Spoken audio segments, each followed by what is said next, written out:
ধানের শীষের মনোনয়ন পদপ্রার্থী আমার শ্রদ্ধেয় যিনি এই আশ্রমকে এই 1 বছরে 3 বার এখানে আসেন এবং এই আশ্রমের বিভিন্ন সমস্যার সমাধান করবে তিনি আমাদেরকে অনেক হেল্প করেছেন।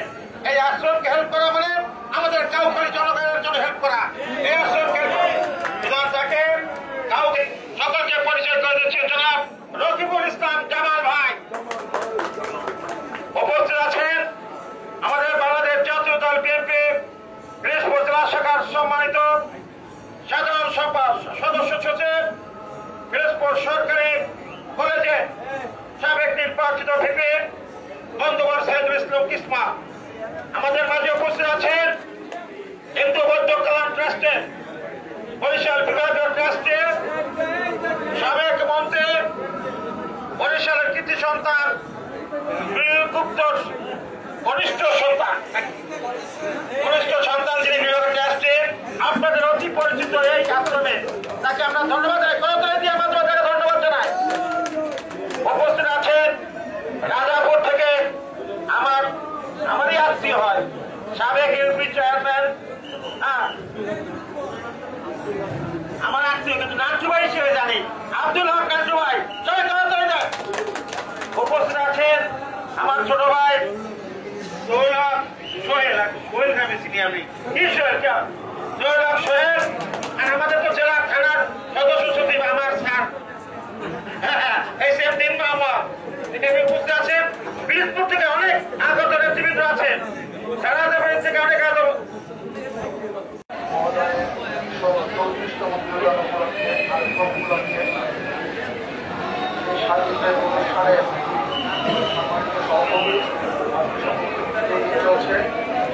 দ্বিতীয় দিনে আমাদের মাঝে উপস্থিত আছেন এই মুহূর্তের প্রধান অতিথি হিসাবে বাংলাদেশ জাতীয়তাবাদী দলের কেন্দ্রীয় নির্বাহী কমিটির ধর্ম বিষয়ক সম্পাদক, বরিশাল বিভাগের কৃতি সন্তান, আমাদের অত্যন্ত প্রিয় জনাব রকিবুল ইসলাম জামাল ভাই।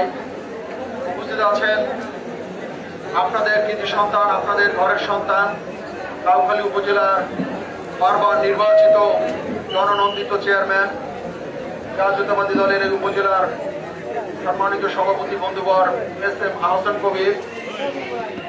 উপস্থিত আছেন এই কাউখালী উপজেলার সাবেক ছাত্র নেতা, যুব নেতা, কাউখালীর কৃতি সন্তান, আমাদের জাতীয়তাবাদী দলের কেন্দ্রীয় যুব দলের নেতা ছিলেন, বর্তমানে উপজেলার সাধারণ সম্পাদক আমার শ্রদ্ধেয় SMD মোহাম্মদ।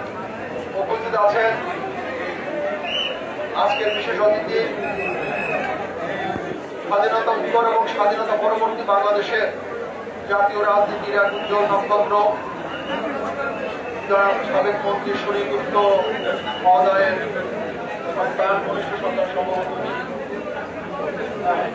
হিন্দু বৌদ্ধ কল্যাণ ট্রাস্টের বিভাগীয় ট্রাস্টি সঞ্জয় গুপ্ত। উপস্থিত আছেন আমাদের আরেক মেহমান, আমাদের পার্শ্ববর্তী জেলার কালাঘাটের ইউপি চেয়ারম্যান আমাদের নান্টু ভাই। উপস্থিত আমাদের প্রধান অতিথি মহোদয়ের সাথে আগত সহসঙ্গীবৃন্দ, পিরোজপুর থেকে আগত কৃষক দলের সভাপতি, সাধারণ সম্পাদক, যুব দলের সাবেক সহসভাপতি, কৃষক দলের সহসভাপতি, শিক্ষক সহ আমাদের অসংখ্য সহসঙ্গীবৃন্দ এবং এই মন্দিরের সকল ভক্ত এবং পূজারীবৃন্দ, আমাদের পিরোজপুর জেলা বিএনপির পক্ষ থেকে আপনাদের সকলকে অভিবাদন জানাই, সংগ্রামী শুভেচ্ছা জানাই। আজকের আমাদের বক্তব্যের পূর্বে এই অনুষ্ঠানের কর্মী প্রধান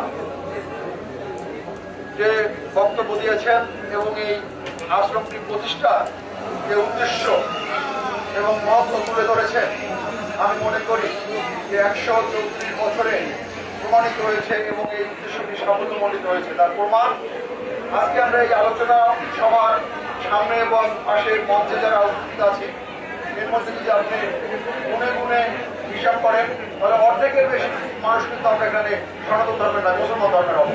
এই হচ্ছে যদি আপনারা গণনা করেন তবে সেটা পাবেন। যদি সম্পূর্ণ প্যানেলটি ঘুরে দেখেন এখানে লক্ষাধিক মানুষ আছে বা তারও বেশি, এর মধ্যে অর্ধেক না হলেও অন্তত 3 ভাগের 1 ভাগ মানুষ আমাদের মুসলমান ধর্মের।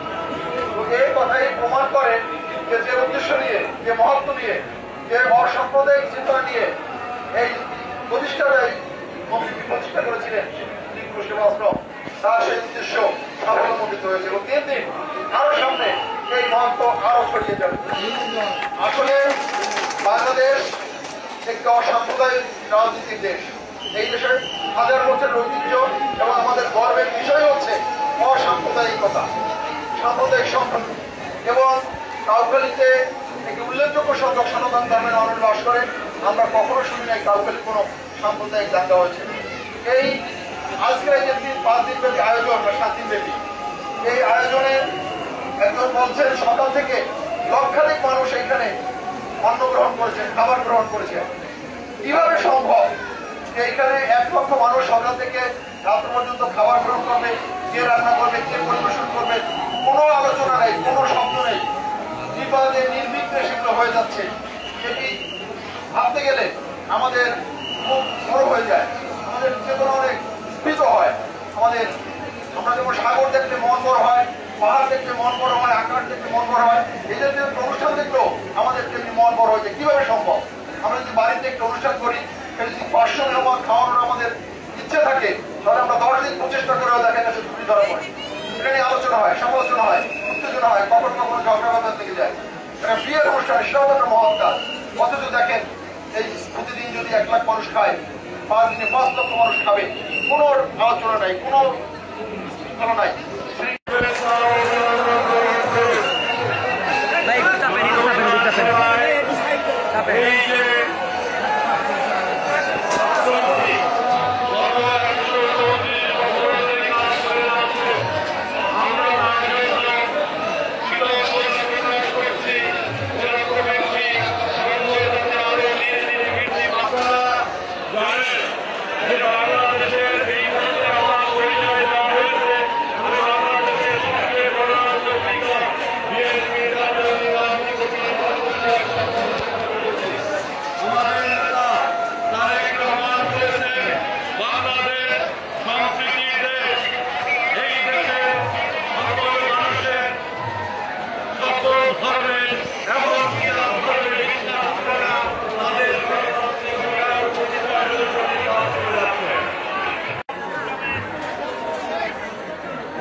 কারণ আমরা ভালো খারাপ মন্দ সব দেখছি।